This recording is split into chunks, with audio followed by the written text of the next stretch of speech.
and welcome to this Monday edition of FreightWaves Now. I'm your host, Anthony Smith, and coming up, Mike Baudendistel is going to give us a Rail Intermodal update. But first, we're going to go to Zach Strickland with Carrier Update, brought to you by PowerFleet. Stay tuned.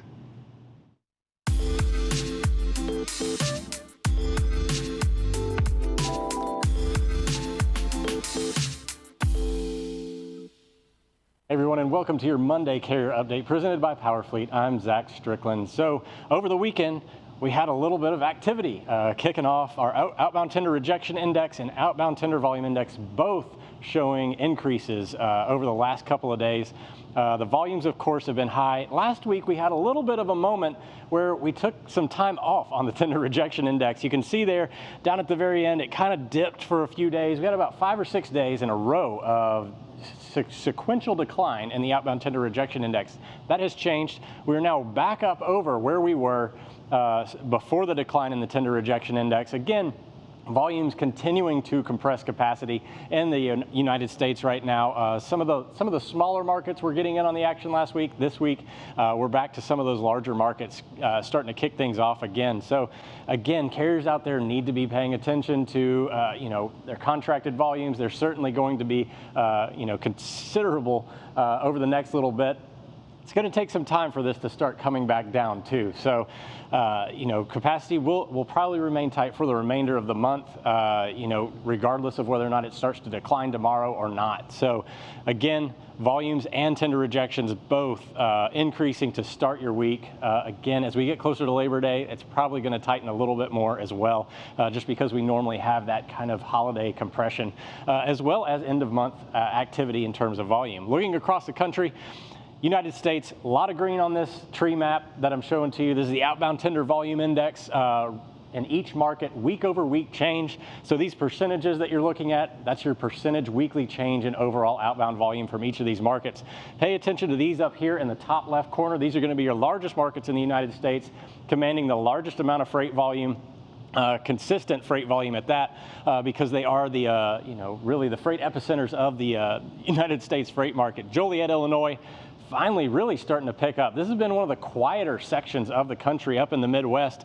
10% week over week increase out of Joliet, and that's a lot of volume to increase out of there. Los Angeles, 12.8%. We thought that Los Angeles was kind of starting to middle a little bit and not necessarily grow as much. 12.8% increase. That's on already a strong outbound tender volume index value of 430. Again, the fourth largest market in the United States, showing a week over week increase of 12.8%. That's not the same thing as like a Bismarck or some of these smaller markets across the country showing a 12.8% increase. That's a pretty tremendous increase in terms of overall volume. Should keep capacity tighter out there. Ontario, Atlanta, Dallas, Harrisburg, all the major markets, all the major market hubs in the United States right now really growing significantly. Looking at our weighted rejection index really fast to see where the tender rejection weekly change combined with overall volume is having the most significant impact. These are going to be your markets that you're going to want to pay attention to keep the spot market activity. If you're relying on the spot market in any of these areas, these are going to be your hotbeds of activity, or the areas that you are going to have the highest probability of attaining any kind of either increased rate or increased amount of load volume on the spot market. Looking at Ontario out here, Los Angeles, as we talked about, Dallas, Fort Worth, over there around the mountains in Greenville, Spartanburg, South Carolina. Then we have Cape Girardeau right here, and just going down the list, you got Salt Lake City showing up a little bit, and then of course Grand Rapids, not the market to go look for spot market activity over the last bit. And then last but not least, of course, that dark blue right there is Nashville, Tennessee. Let's break down Nashville real quick. Nashville van outbound tender rejection index rate coming up strong over the last several days. That is driven by, of course, underneath it, you've got the volume increasing as well. So this is a demand side event, keeping that tender rejection rate high. Tweener rejections leading the way at 36.82%.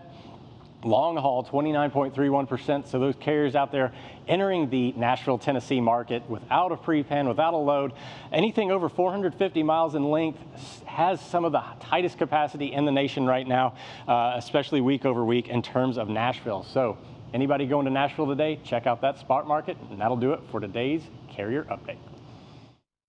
The comprehensive logistics offerings from PowerFleet cover in-cab ELD, fleet management, trailer tracking, cargo monitoring, and tracking other assets such as chassis and intermodal containers. Power up your operations with PowerFleet.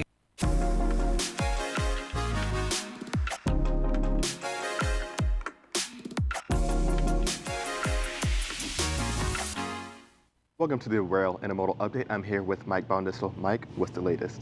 So the latest is in Sonar, we just added a granularity for the total truckstop.com 7-day van rate for the whole country. So this is an average of 135 different markets, and so what it shows is the average truck stop van rate all in, so inclusive of fuel surcharges, is $2.60. So it's clearly at an elevated level, and you can see just how closely this is correlated with our outbound tender rejection index, particularly since May. It's really gone up, sort of right with it.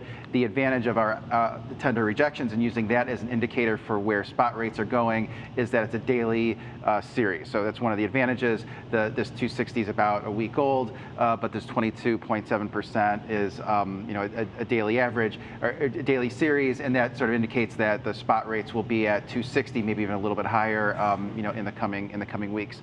As this relates to intermodal, so I'm going to keep that 260 up here for the total spot rates, and then take a look at the domestic intermodal spot rates. Now, most intermodal business goes on contracts. It's a minority that goes on the spot rates, but the important thing here is the spread between these two lines. So the reason intermodal exists is shippers want to save, say, 10 to 15% by moving something over intermodal instead of over the highway, and you see how in May, really the value proposition maybe wasn't quite there, but that's grown as we've gone into August. That shows about a 27% discount to truck, based on those two lines. Now, each of the individual lines are not going to be at that level. They're going to be closer. The highway is going to include more lanes that are not intermodal compatible. But you want to take a look at some of the individual intermodal lanes. These are some of the biggest intermodal lanes in the country, and what stands out to me is how different they are when you're looking at some of these transcontinental lanes versus some of the local east lanes. So some of the transcontinental lanes, you're looking at LA to Chicago, up 100% year over year. LA to Dallas up 50%. Seattle to Chicago up 77%. Over 100% for LA to Atlanta. So these really long hauls are really where the intermodal rates have moved the most and have been the most influenced by the tight truck market. Truck is much more competitive option, in the east, where you can get it. It's maybe a bigger difference in terms of service as well. So you see, looking at the east, Chicago to Linden, actually down. Chicago to Atlanta down, and then some of these backhaul markets are really weak too. Chicago to Los Angeles down 14% year over year. It's been one thing that the companies have been contending with this year is not just volatility in volumes, but imbalances in certain lanes, with some businesses being shut down, others trying to replenish inventory. A lot of those typical supply chains have been disrupted, and it's really created issues when you have to move containers.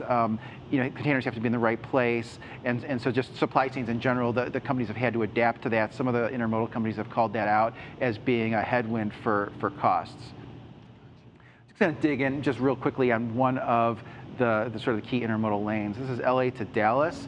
So here we're looking at intermodal rates in blue, shows $2.38. Highway rates, all-in rates, again with fuel surcharges, in green, $2.91. So you can see how the truck market in this particular case, does tend to be pretty competitive. At least it has been for the last year versus in that lane. But lately there's been a gap that's opened up, and intermodal is the more cost-effective option for shippers. Excellent, Mike. Loving the new data and loving all this amazing insight. Thank you as always. And thank you so much for tuning in. That's going to do for this Rail Intermodal update, and that's also going to wrap up this episode of FreightWaves Now. But as always, the content doesn't stop here. You can stream us around the clock on all your favorite streaming platforms, including Apple TV. Thanks so much for tuning in, and we'll see you on the next episode.